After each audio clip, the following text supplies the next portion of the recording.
My name is Winnie, and I am an escort, and I have been for a little bit over a year at the only independent abortion clinic here in Orlando, Florida. And mainly our work is to walk patients to and from the inside of abortion clinics and then back to their vehicle. But we've kind of taken a little bit different of a strategy. I think a lot of people, when they think of abortion clinic escorts, they think of Planned Parenthood and how you're not allowed to engage, and you just kind of hold your umbrella and you take patients and you hang your head. But I think that our take on it has been a little bit different. We've kind of thrown respectability politics out the door, and if you're there to make people uncomfortable, we're there to make you uncomfortable. And so we've been, lucky enough to have a lot of escorts on the ground, and so we can have patient-forward escorts that work with the patients and provide snacks and drinks and getting them to and from their vehicles. And then we have escorts that film and kind of platform these anti-abortion protesters that are in their community, and it's been a unique ride. I'll say, I mean, just even watching it, I think, I won't spoil it for you, listener. What's actually your TikTok handle? We can just say that right off the bat so people can pause this episode and go watch a few. Yeah, so the main TikTok is SWAN of Central FLA, and then our backup TikTok, which still has over 100,000 followers, it's doing pretty good for a backup. Sure is SWAN of Orlando. Yeah. So okay, so go pause this episode and watch 2 of those, because these are such funny videos. And of course, right? And you're in these comments, right? Some people are kind of why are you talking to these antis? Why are you entertaining them? And you all just clap back, and you're kind of well, if they're going to kind of fuck with people, then we're going to fuck with them back. And we're going to do TikTok dances and be really, really obnoxious, because they're doing the same thing and they're harassing people. And they're, I think there's this one woman, Beth, I'm sure she's very famous and people talk about her all the time. She's a very gauntly white blonde woman who is essentially all over your page because, she's a Christian woman. She's an anti-abortion person who consistently is harassing people. And I think the way in which you engage her and other people is so fucking funny to me. And you're just so in their face. You're being real, just there's no chance that these people have, you're just not giving it to them, and flashing kind of LGBTQ flags in their face, making fun of them. It's very much the Drew Afualo kind of response, I feel, where she just doesn't take anybody's shit. Right. And I mean, since we're already talking about it, let's talk about your social media. You, again, on the main page, you didn't even say this, you have over 360,000 followers on your main account. Yeah. And you have, that's wild. That's an insane, that's just a wild amount, right? And then you have over 100,000 followers on your backup account. Okay, how did you go viral? How's this been your process for a long time? And how have you been using social media as a tool to get your voices heard? So, our group really formed last June, and we didn't really get on 1 year ago.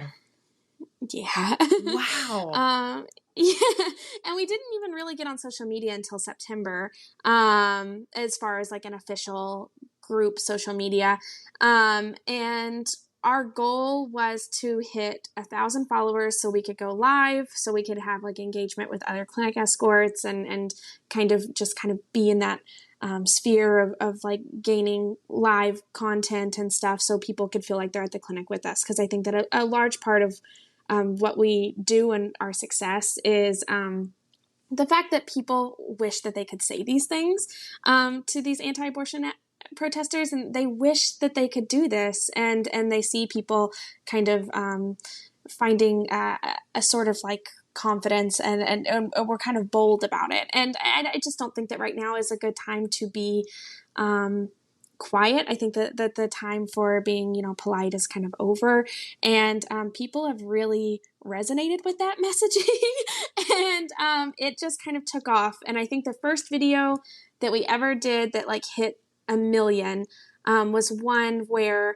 one of the anti-abortion advocates was screaming, why didn't your mom and dad kill you? And one of our one of our SWAN said, I wish that they did, ma'am. And that hit that hit millions pretty quickly. And just kind of that I guess authenticity, like it just looks like regular kind of scrappy people doing this. And I think it kind of emboldened people and made them feel like they could do it. Totally. Yeah, and just like, you like the I got one margarita, I'ma open my legs. Like that song of just like doing that like in a line like around these anti-abortion protesters. Like that shit is so funny and like and I think you're exactly right. I think you hit the nail on the head, which is people wish they could be there with you, and that's so evident with how much money that you have raised in this short amount of time. Let's talk about let's talk about the campaign for a second, because that's really why I wanted you here, was to really talk through, and if you're listening to this, listener, and you have an extra $5 that you were going to spend on something silly or something that you wanted, consider donating, because I donated $100 the other day because I think this work is so important, and who's going to give if not people who really care about sex ed and who really care about abortion rights and advocacy. And so, that's my premise to you, listener, is like, I have an expectation that you're going to donate today. This is like tough love. Like if you have $5 or more, donate it. And so that's my spiel. But I want to hear, Winnie, a little bit about kind of like the current climate for abortion rights in Florida specifically. Like what is the current campaign you're working on, and where can people help and donate? Sure.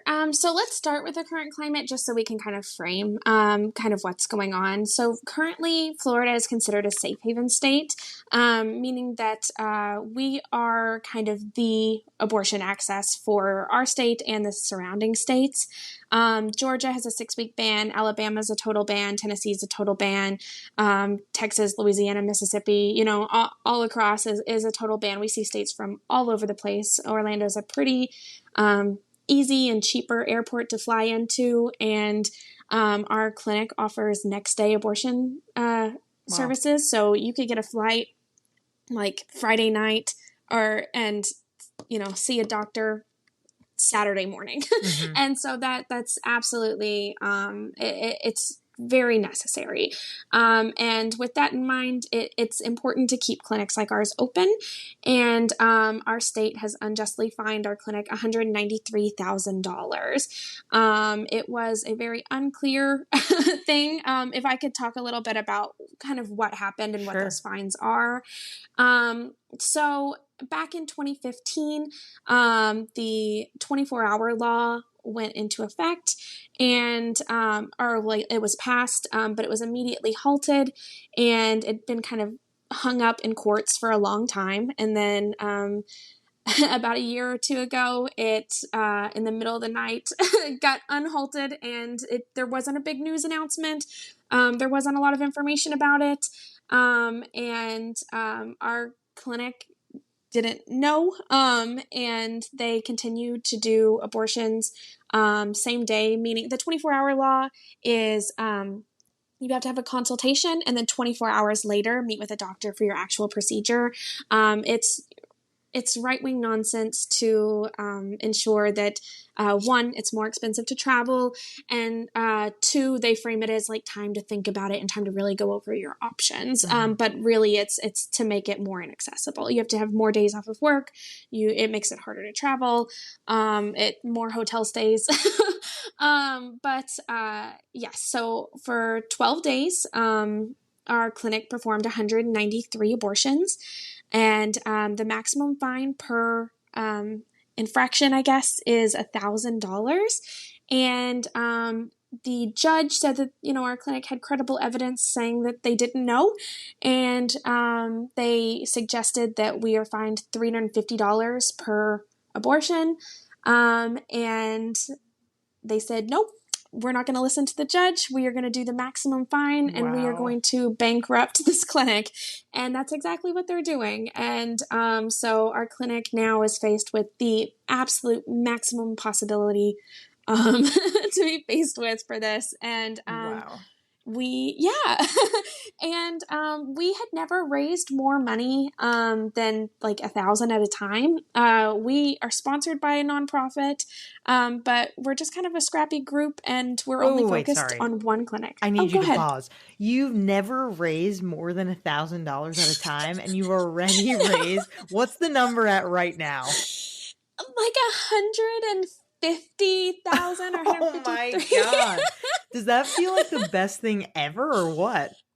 It's this sounds so weird, and you're not gonna believe me, but I think that, you know, when we were emailing each other, we were talking a little bit about revolutionary optimism, and I think it'll be a good point to kind of jump into that in a second.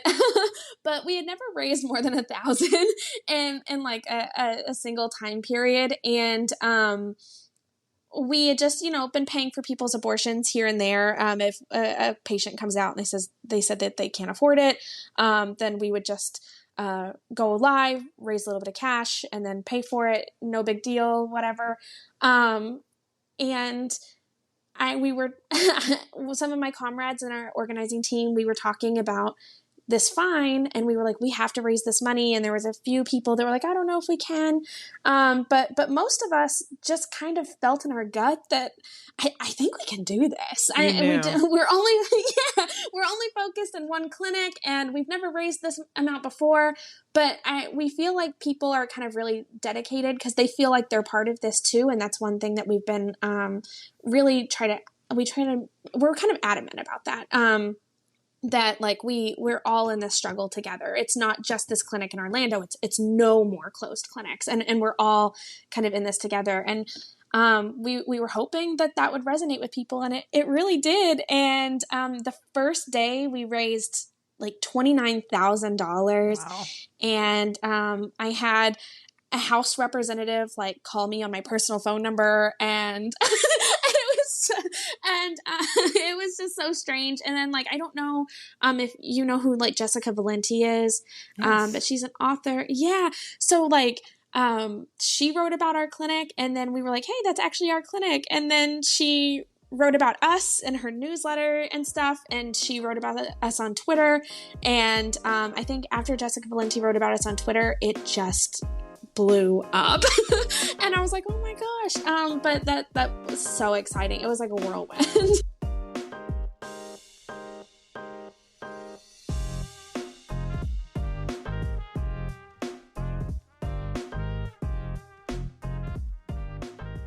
Hi, my name is Steph Herold. I am the pronouns I use are she and her, and I'm a researcher at Advancing New Standards in Reproductive Health, which is a research program out of the University of California at San Francisco, though I live in New York. And I study how abortion is depicted on television and film, and what that tells us about, broader understandings of abortion in our culture. So very relevant now, but also kind of always been relevant, right? The surprise that people don't often realize is that there's a really long history of abortion being depicted on television and film, going back 100 years. So it's, just really interesting to study and figure out, what those messages were, what they are now, and how they relate to what's going on culturally and politically today. In college, I worked at an abortion fund and then graduated and worked in abortion clinics and abortion advocacy. And what really connected all of my work was wanting to understand, how people called or showed up to the clinic with all of these, cultural myths about abortion, right? That it was unsafe, that it was going to make them infertile, that it was dangerous, when really like abortion is very safe, doesn't impact your fertility. It's, something that happens all the time, every day. And I really wanted to understand, like, one, where do people get these ideas? And two, like, they must be so brave to show up at the clinic to have an abortion when they think it's going to ruin their lives. Totally. So I really wanted to understand that. So I went to school for public health, similar to you. And I really thought I was going to do advocacy work, but I just kind of fell in love with research. Like I'm a big nerd. So I was like starting to read lots of studies for fun and try to understand, the methods and why use this, why use a survey instead of a focus group. And I was like, oh, this is a really interesting way to understand different phenomenon and connect them to each other. So, I've just been really working to understand abortion stigma, cultural representations of abortion, because, so many people get their information from pop culture. Totally. right? Like a lot of us, pay very close attention to politics, but most people don't. So a lot of what we learn about sex, about abortion, about pregnancy and birth is from what we watch. And if we're lucky, like what we hear from our friends and family. So it seemed really important to me to get a better understanding of that. You're speaking my language. I feel like I'm like in my synagogue, or like I don't go to synagogue, but like I feel like I was going to say church, but I'm Jewish, so that doesn't make sense. But Yes, just like I I feel like I completely agree with every single thing that you're saying. Also, just I relate to the idea that, people are not going to deep dive into the research like people who are studying it, right? Right. And so they need that translated information that's easy. People have very busy lives. They're taking care of their families, they're working, they are, Right. fighting for their dollar basically in order to survive, many families. And they don't have the capacity to be able to do that research and translate that. And so it's like the responsibility of people who are creating these pieces of media to depict abortion and other aspects of sexual health accurately. However, that is not, as we know, always the case. Right. So, yeah, right. completely am aligned with you.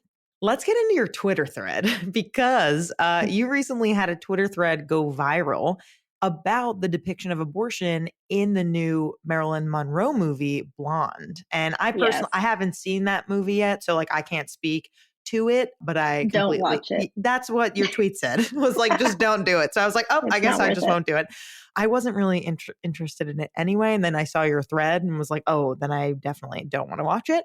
But give us like a mini TED talk about your Twitter thread and what you talk about. And listeners, there are spoilers ahead. So fast forward this part if you don't want to hear this. Yeah. So I'll start from the top, I guess. Blonde is this Netflix movie. It's a work of fiction based on a novel, I think, called Bombshell by Joyce Carol Oates. And the coverage of the movie has referred to it multiple times as a biography of Marilyn Monroe, but it's not, right? It's loosely based on her life, but takes many liberties. And I'm not a scholar on Marilyn Monroe's life by any means.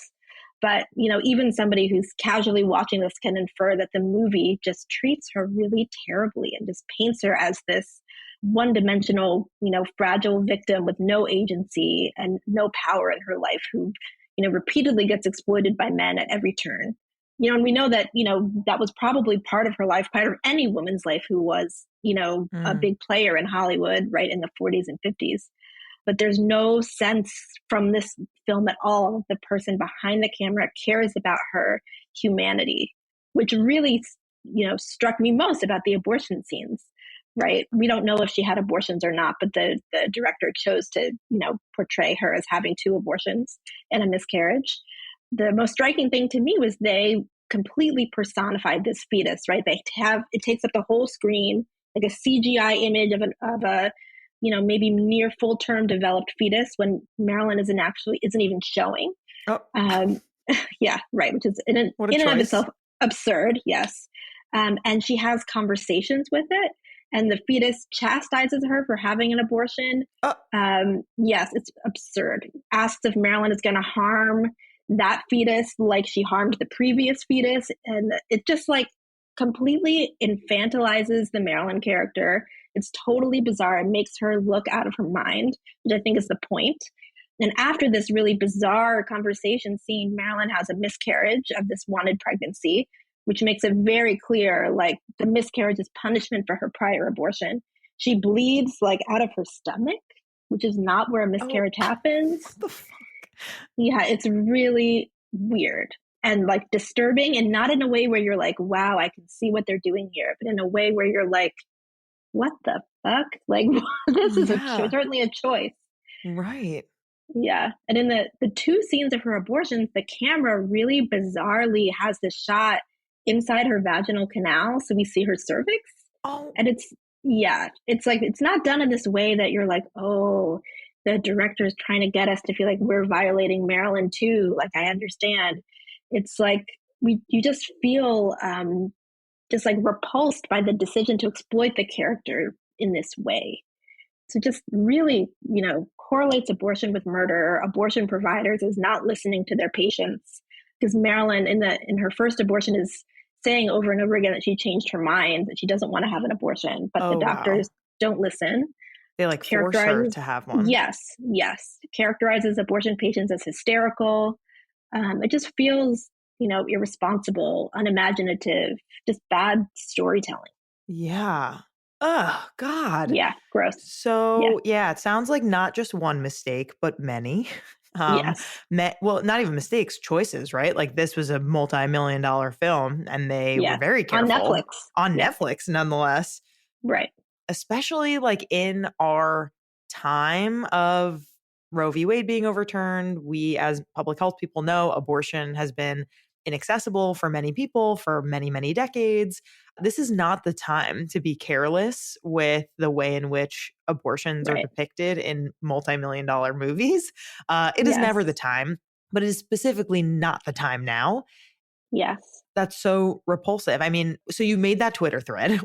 yeah. What was the response to the Twitter thread that you created?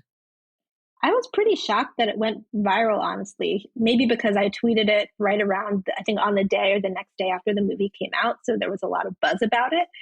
But I think people were just really, some people were really like, yes, this was really horrible. And others were saying, like, well, this is a work of fiction. Why does it matter the way these are portrayed? Of course, it's not going to be accurate.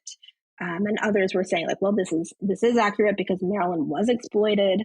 So it's really mixed. What to me really stood out is like there's kind of a lack of understanding about the cultural weight of these kinds of depictions, right? Like this Mhm. isn't an indie movie that no one's seeing in a little theater in one town, Right. right? This is a big Hollywood production on a platform with millions and millions of viewers where people are going to watch. I mean, luckily, this movie is almost 3 hours long, and like, who is going to sit through this 3 hour terrible movie? Yeah. And it's not like terrible fun. It's not like a fun watch, right? It's Grueling. terrible. Like, wow, who edited this? There's Yeah. like the sound is bad, the color is like, Oh God. Just it's yeah, it's just not a altogether pleasant, altogether bad. unpleasant. And it made me feel a little comforted, like it's been kind of widely critiqued across all different media platforms. Okay. Like the reviews are pretty scathing. So I felt like, okay, I'm not crazy here. This is definitely And you off. study this, of course. Like Right. you have an Yes. entire, we're going to get into this, but you have an entire database where you have been, doing this research and you are able to accurately compare, right? Like this scene or this entire movie and all the bad scenes that happen in it to other films and TV shows that have done a better job at portraying Right. abortion and giving more like dignity and humanity to the people who have them. So Right. yeah, you're in the perfect position to be critiquing it and have so much to say. Actually, I wanted to put you on the spot a little bit. If there was a movie that you have seen, I don't know, that has come out in the last 10 years, let's say, that does what Blonde was trying to do, but does it Mm, way better in the sense mm, that the main character maybe was like exploited, maybe, that was part of their story, but maybe the director or whoever, is running the show there did it with more grace and like more accuracy. yeah. Yeah. It's a good question. One that comes to mind that's actually coming out this week is Call Jane. It's this new movie with Elizabeth Banks in it. It's all about the Jane Collective, so the group of women in Chicago in pre-Roe era who help people get safe illegal abortions, and then eventually taught themselves how to provide those abortions. And the main character, I think her name is Joy, isn't quite as exploited as and discriminated against in the same way that Marilyn Monroe likely was, right? As like a public figure in Hollywood, but we do see the way that sexism kind of embeds itself in every area of Joy's life, from her being afraid to go to the bank and cash a check for her abortion because they're worried they're going to call her husband to make sure it's okay, things like that, where you're like, oh, this is very different time. Even though things are pretty horrible now, we can go to the bank by ourselves mostly. Yes, Um, we can take so out credit cards, whatever, get yes, loans, all the things. right, Yeah, yeah, right. yeah. So I think in that movie did an excellent job, I thought, of setting the time period and the tone for us to see, what exactly it is that this character is facing, without making her seem like, you know, the director really had it out for her. Like, that's what it really seemed like in Blonde. Like, the director really hated Marilyn Monroe and wanted to kind of show that to the world.